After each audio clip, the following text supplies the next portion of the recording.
నమస్కారం S8 news కి స్వాగతం. హెడ్లైన్ చూద్దాం.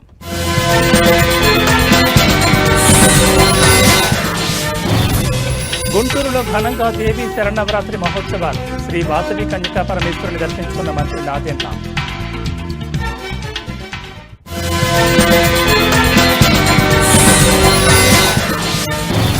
వరద ప్రభావిత ప్రాంతాల్లో జిల్లా కలెక్టర్ తమీం అన్సారియా పర్యటన. బాధితుల పునరావాస కేంద్రాలకు వెళ్లాలని విజ్ఞప్తి.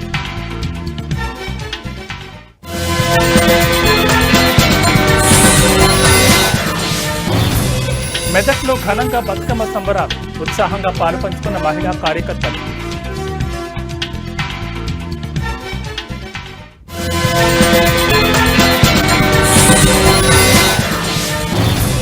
జీఎస్టీ తగ్గింపుతో పేదలకు ఉపశమనం. లక్షెట్టిపేటలో బీజేపీ ర్యాలీ.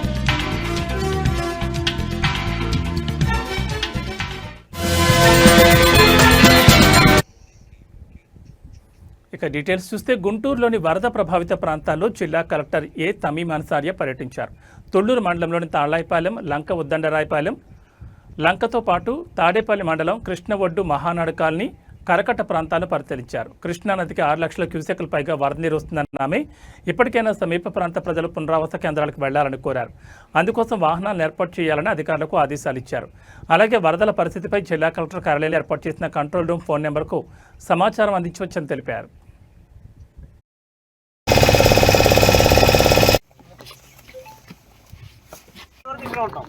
అంటే బోట్లు ఉన్నాయి కదా, బోట్లు ఉన్నాయి మేడం, అది చూసుకుంటాం. తీసుకెళ్ళండి కదా, నీళ్ళు కుటుంబం.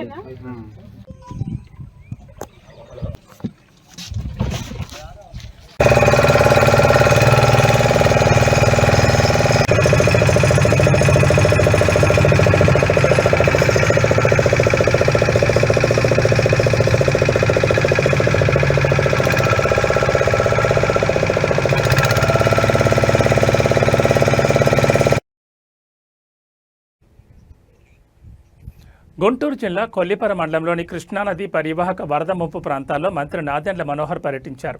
బొమ్మవానిపాలెంలో వరద పరిస్థితిని అధికారులతో కలిసి పరిశీలించారు. అనంతరం అధికారులతో సమావేశమై తీసుకోవాల్సిన ముందస్తు జాగ్రత్తలపై సమీక్ష నిర్వహించారు. ప్రకాశం బ్యారేజ్ నుంచి భారీగా నీటిని దిగువకు విడుదల చేయనున్న నేపథ్యంలో ముంపు ప్రాంతాలను అప్రమత్తం చేసినట్లు మంత్రి తెలిపారు. ఇప్పటికే 2వ ప్రమాద హెచ్చరిక జారీ చేయగా నీటి ప్రవాహం 8 లక్షల క్యూసెక్లుగా పెరిగితే పంటలకు భారీ నష్టం సంభవించే అవకాశం ఉందని చెప్పారు. అయితే ఆ పరిస్థితి తలెత్తకుండా రాష్ట్ర ప్రభుత్వం నిరంతరం పర్యవేక్షిస్తోందని మంత్రి నాదెండ్ల వెల్లడించారు. వర్షాల అనంతరం కరకట్టకు మరమ్మతులు చేపట్టి వచ్చే జనవరి నాటికి అందుబాటులోకి తెస్తామని ఆయన హామీ ఇచ్చారు.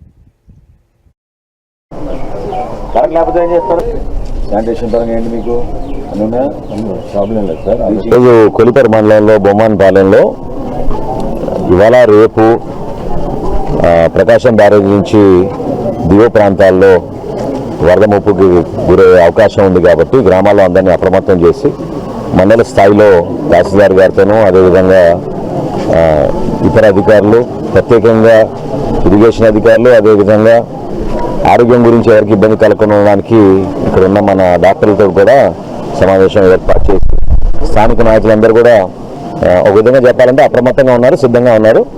అయితే సాయంత్రానికల్లా 7 లక్షల క్యూసెక్లు ప్రకాశం బ్యారేజ్ నుంచి దిగువ ప్రాంతాలకి నీళ్లు వదిలే అవకాశం ఉంది. ఇప్పుడే మనకు వచ్చిన మెసేజ్ ప్రకారంగా ఆల్రెడీ లెవెల్ 2 వార్నింగ్ దాటింది.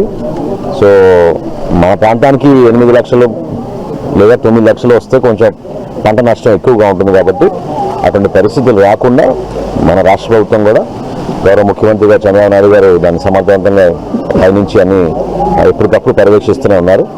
తప్పకుండా అధికార యంత్రాంగం అదేవిధంగా ఎప్పుడు కొలిపర మండలంలో కలిసికట్టుగా ప్రజాప్రతినిధులు ఇక్కడ ఉన్న పెద్దలందరూ కూడా అందరినీ ఆదుకునే విధంగానే స్పందిస్తూ ఉంటారు.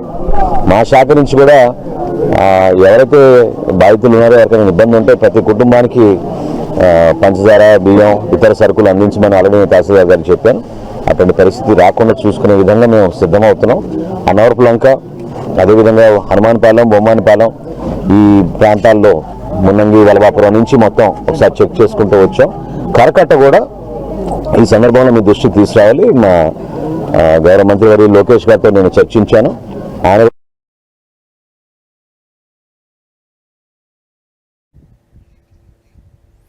గుంటూరు జిల్లాలోని స్థానిక బోస్ రోడ్లోని శ్రీ వాసవి కన్యకా పరమేశ్వరి దేవస్థానంలో దసరా మహోత్సవాలు కనుల పండుగ జరుగుతున్నాయి. ఉత్సవాల్లో భాగంగా రాష్ట్ర ఆహార పౌర సరఫరాల శాఖ మంత్రి నాదెండ్ల మనోహర్ వాసవి అమ్మవారిని దర్శించుకుని ప్రత్యేక పూజలు నిర్వహించారు. అమ్మవారికి పట్టు వస్త్రాలు సమర్పించారు. ఈ సందర్భంగా ఉత్సవ నిర్వాహకులు మంత్రి మనోహర్కు ఘన స్వాగతం పలికారు. దర్శనానంతరం ఆయనకు అర్చకులు వేద ఆశీర్వచనం చేసి తీర్థప్రసాదాలు అందజేశారు. అనంతరం స్థానిక శివాజీ చౌక్లోని కాళీమాతను మంత్రి నాదెండ్ల దర్శించుకుని పూజలు నిర్వహించారు. అలాగే డాంగేగవరి వీధిలో జరుగుతున్న శరన్నవరాత్రి ఉత్సవాల్లో ఆయన పాల్గొన్నారు.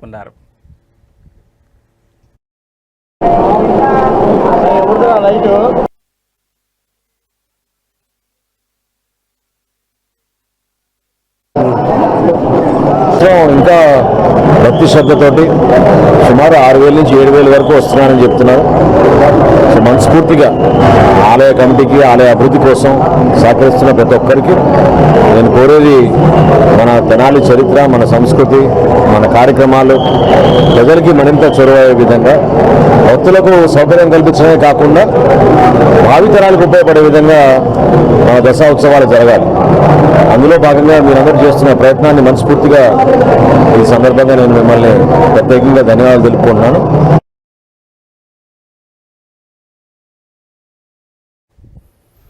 ఏపీ తెలంగాణ సరిహద్దు పొందుగుల రైల్వే రోడ్ బ్రిడ్జ్ వద్ద కృష్ణమ్మ ఉధృతంగా ప్రవహిస్తోంది. భారీ స్థాయిలో వరద నీరు వచ్చి చేరుతుండటంతో అంత ఎత్తున ఉన్న రైల్వే బ్రిడ్జిని కృష్ణమ్మ తాకుతుందా అన్నట్లుగా ఉంది. బ్రిడ్జికి ఎటువైపు చూసినా వరద నీరే కనిపిస్తోంది. ఇప్పటికే కృష్ణమ్మ ఉగ్ర రూపానికి సమీపంలోని పంట పొలాలు, ఇళ్లు నీట మునిగాయి. కాగా వరద మరింత పెరిగే అవకాశం ఉంది. ఈ నేపథ్యంలో ప్రజలు అప్రమత్తంగా ఉండాలని అధికారులు హెచ్చరించారు.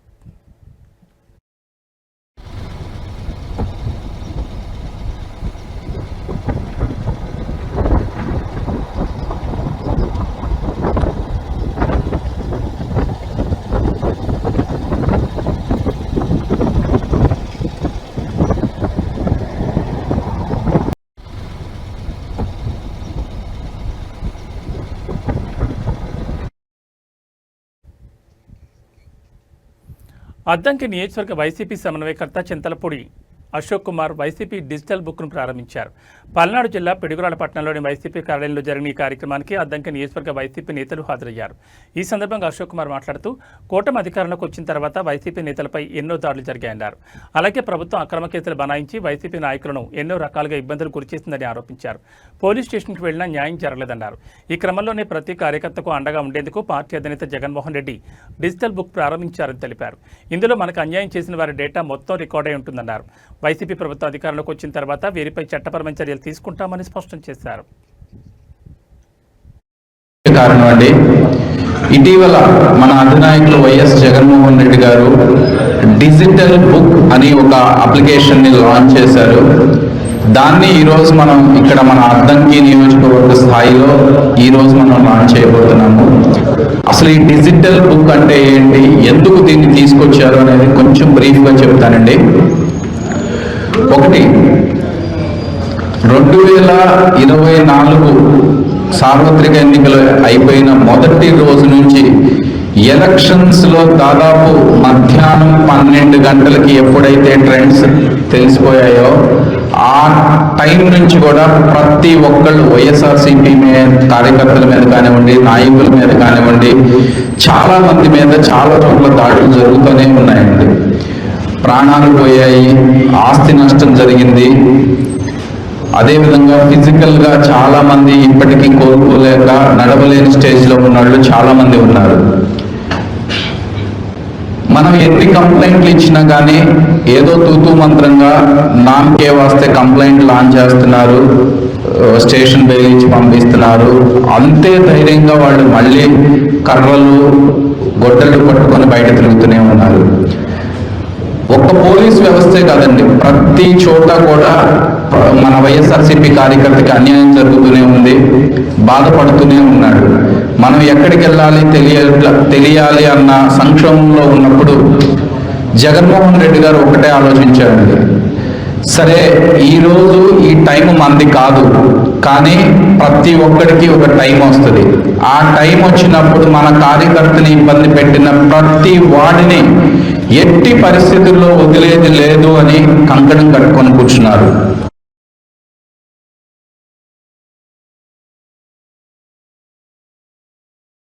బతుకమ్మను మెదక్ జిల్లాలో బీజేపీ మహిళా మోర్చా ఆధ్వర్యంలో ఘనంగా నిర్వహించారు. బీజేపీ మహిళా మోర్చా జిల్లా ప్రధాన కార్యదర్శి కవితారెడ్డి ఆధ్వర్యంలో మహిళా కార్యకర్తలు రకరకాల పూలతో బతుకమ్మను అత్యంత సుందరంగా పేర్చారు. పండగ వాతావరణంలో మహిళా కార్యకర్తలు బతుకమ్మ పాటలతో ఆటలాడి ఉత్సాహంగా పాల్పంచుకున్నారు. ఆటలు పూర్తయిన అనంతరం సాంప్రదాయం ప్రకారం బతుకమ్మను ఊరేగింపుగా తీసుకెళ్లి చెరువులో నిమజ్జనం చేశారు. ఈ కార్యక్రమంలో మహిళా మోర్చా నాయకురాలు వీణ, మల్లిక, సంగీత, ప్రబళిక, మౌనికతో పాటు జిల్లా మాజీ బీజేపీ అధ్యక్షుడు గడ్డం శ్రీనివాస్ తదితరులు పాల్గొన్నారు.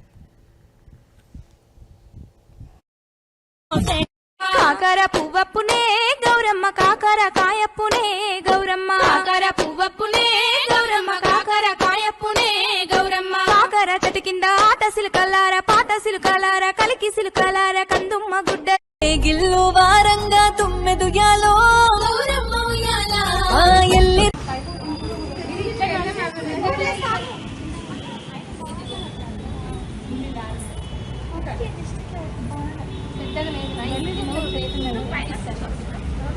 నెక్స్ట్ టైం మైండ్ లో బాగా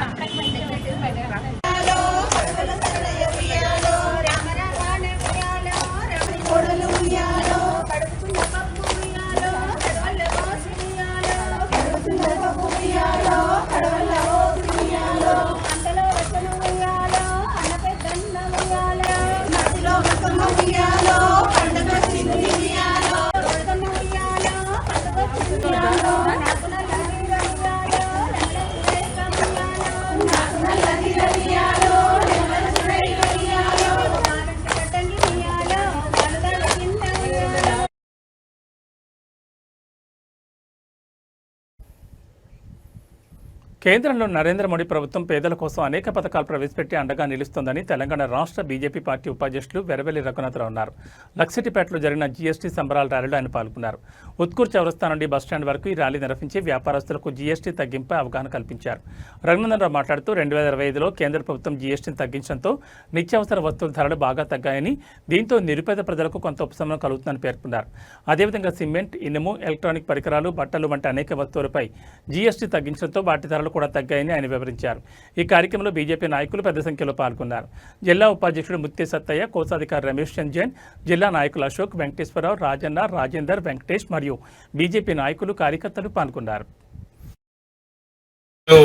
లక్షటిపేట పట్టణంలో భారతీయ జనతా పార్టీ ఆధ్వర్యంలో మా రాష్ట్ర ఉపాధ్యక్షులు రఘునాథ్ వెరబెల్లి గారి నాయకత్వం లోపల జీఎస్టీ తగ్గింపు పండుగ అనేది ఏదైతే దుర్గా నవరాత్రుల సందర్భంగా నరేంద్ర మోడీ గారు ఈ దేశ ప్రజలకు ఇచ్చిన కానుకను ఇలా అన్ని షాపులలో కూడా వెళ్ళి వాళ్ళు ఏ ప్రైస్కి అమ్ముతున్నారు, ఏ ప్రొడక్ట్ మీద ఎంత తగ్గింది అనేటువంటి విషయాన్ని అన్నింటినీ కూడా తెలుసుకోవడం జరిగింది. ప్రజలందరూ కూడా చాలా సంతోషిస్తూ ఉన్నారు, వ్యాపారులందరూ కూడా సంతోషిస్తూ ఉన్నారు. మా వ్యాపారం అభివృద్ధి చెందుతూ ఉన్నది. చిన్న టీవీ కొనుక్కుంటా అన్నటువంటి వాళ్ళు పెద్ద టీవీలు కొనుక్కుంటా ఉన్నారు. ఇవాళ అనేక రకమైనటువంటి ఎలక్ట్రానిక్ పరికరాలు కానివ్వండి, మందులు కానివ్వండి, అదేవిధంగా గృహోపకరణాలు కానివ్వండి, ఇవాళ తిండి ఏదైతే పాలు, పాల పదార్థాలు, చీజు, పన్నీరు లాంటి పదార్థాల మీద 0% జీఎస్టీ, ఇటువంటి పదార్థాల మీద మొత్తానికి జీఎస్టీ లేకుండా ప్రజలకు అందుబాటులోకి రావాలి, ఎలాంటి ట్యాక్సీలు లేకుండా ఇవ్వాలని నరేంద్ర మోడీ ప్రభుత్వం ఈ దుర్గామాత నవరాత్రుల సందర్భంగా దేశ ప్రజలకు ఇచ్చినటువంటి కానుకను ఈ దేశ ప్రజలందరూ ఆస్వాదిస్తా ఉన్నారు. నరేంద్ర మోడీకి శుభాకాంక్షలు తెలియజేస్తా ఉన్నారు. కొత్త జిఎస్టీ 2.0 నెక్స్ట్ జనరేషన్ జిఎస్టీ కేంద్ర ప్రభుత్వము మొన్న 22వ తేదీ నుంచి అది అమల్లోకి వచ్చింది. దాని మీద అవగాహన కల్పించడానికి లక్షపేట పట్టణంలో ఇవాళ కొన్ని షాప్స్కి వెళ్ళడం జరిగింది. షాప్ కీపర్స్ అందరూ కూడా దీనికి సహకరిస్తున్నారు. వాళ్ళందరూ కూడా కొత్త జిఎస్టీ ద్వారానే అమ్ముతున్నారు.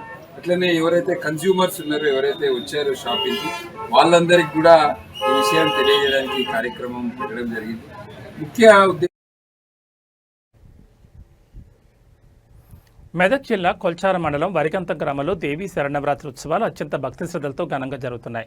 శరణవరాత్రి ఉత్సవాల్లో భాగంగా ఆదివారం గ్రామ మహిళలు సంప్రదాయబద్ధంగా బోనాలను అమ్మవారికి సమర్పించారు. ఈ బోనాల కార్యక్రమాన్ని మాజీ జడ్పీటీసీ మేకమాల సంతోష్ కుమార్ ఆధ్వర్యంలో గ్రామస్తులు నిర్వహించారు. మహిళలు బోనాలను ఊరేగింపుగా తీసుకెళ్లి అమ్మవారికి సమర్పించారు. ఈ ఊరేగింపుతో గ్రామంలో పండగ వాతావరణం నెలకొంది. అనంతరం జడ్పీటీసీ మేకమాల సంతోష్ కుమార్ మాట్లాడుతూ ప్రతి సంవత్సరం శరణవరాత్రి ఉత్సవాల్లో భాగంగా అమ్మవారికి బోనాలు సమర్పించడం ఆనవాయితీగా వస్తుందని తెలిపారు. రాష్ట్ర ప్రజలపై, గ్రామ ప్రజలపై తల్లి దీవెనలు ఉండాలని కోరుకున్నారు. ఈ కార్యక్రమంలో గ్రామ ప్రజలు, దుర్గమ్మ కమిటీ సభ్యులు తదితరులు పెద్ద సంఖ్యలో పాల్గొన్నారు.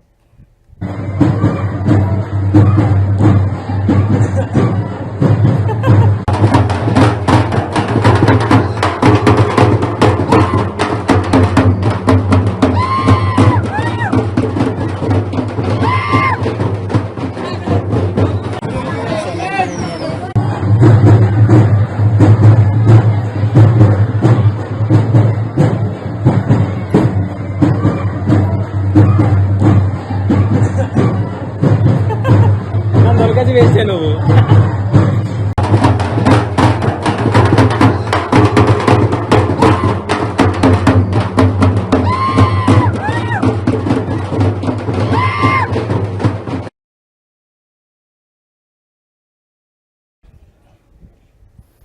మెదక్ జిల్లా కొల్చార మండలం వెంకటాపూర్ గ్రామంలో 9 రోజుల పాటు జరిగిన బతుకమ్మ ఉత్సవాలు అంగరంగ వైభవంగా ముగిశాయి.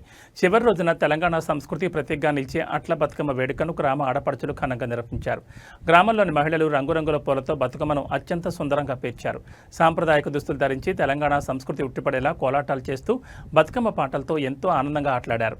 అనంతరం దుర్గామాతను దర్శించుకున్న మాజీ జడ్పీటీసీ మేఘమల సంతోష్ కుమార్ నవరాత్రి ఉత్సవాల్లో భాగంగా దుర్గామాత మండపం వద్ద అన్నప్రసాద వితరణ కార్యక్రమం నిర్వహించారు. ఈ కార్యక్రమంలో దుర్గామాత కమిటీ సభ్యులు, గ్రామ ప్రజలు తదితరులు భారీ సంఖ్యలో పాల్గొని అమ్మవారి ఆశీస్సులు అందుకున్నారు.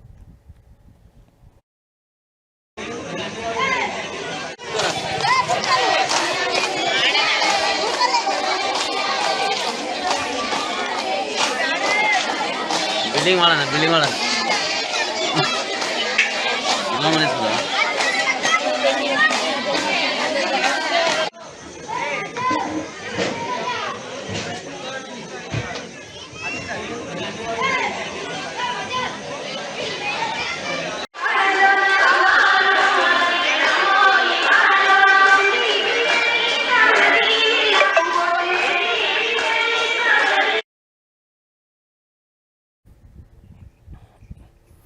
మాజీ మంత్రి చామకూర మల్లారెడ్డి నాగారం మున్సిపాలిటీ పరిధిలోని రాంపల్లిలో దుర్గామాత నవరాత్రి ఉత్సవాల్లో పాల్గొన్నారు. రాంపల్లిలోని మహంకాళి ఆలయం దగ్గర ఏర్పాటు చేసిన దుర్గామాత మండపాన్ని ఆయన సందర్శించారు.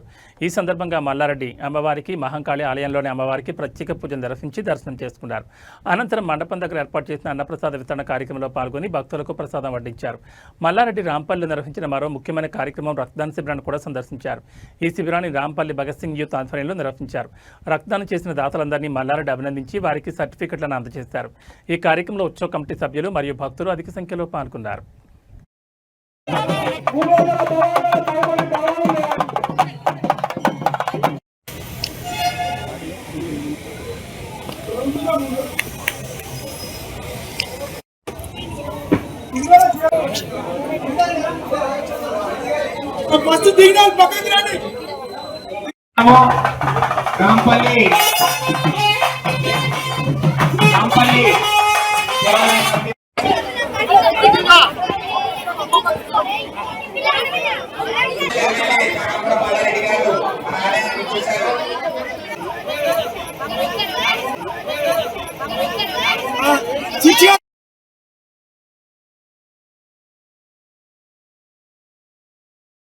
ఇవి బులెటిన్ విశేషాలు. మరో బులెటిన్లో మళ్ళీ కలుసుకుందాం. నమస్కారం.